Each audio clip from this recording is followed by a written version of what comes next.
weyna waxaystay uu ka dhuuntay bilo markay ka soo wareegtay aroor dambe isagoo halka yara fooqa yara ku yaala siyaashu dhinaciisa dharsiga la yiraahdo ayuu ka soo baxay ninku aniga afkiisa iga sheegay mataan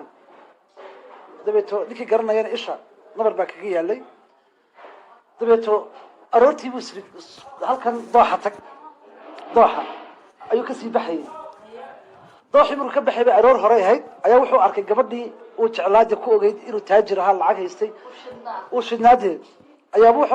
ayuu arkay iyadoo sidato soo tallaabaysa wuu ka dhuunto geed yaroo kidiya oo meesha ku yaallay buu isri gal oo ka dhuumo unfortunately aad ninkii geedku ku dhuuntay bay ishii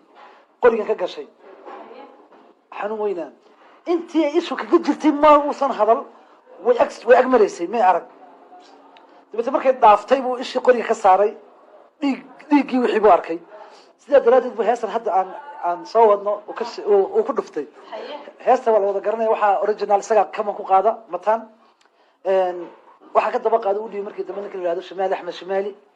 oo hees caana wuxuu yidhahdaa markaan halaxsaday haqiriyo haleshay haalistii wadnahaw halkay qoontaan hayaaye hareerna u liici waaye markaan halaxsaday haqiriyo haleshay haalistii wadnahaw halkay qoontaan hayaaye hareerna u liici waaye habaarsow ishaydu ma qabto iyadu imay horseedin ileenay kuma bogsiiso hamigu warwarka ma bi'iyo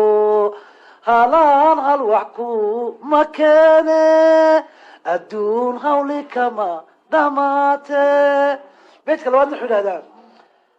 hodmane waa eebahaye hantaa ifka laysku dhaafo ma haysto hungaanahayo adduun waa hoos wareege hamhamtusow agtayda maaho sagalday intaa ku hadaaqi maayo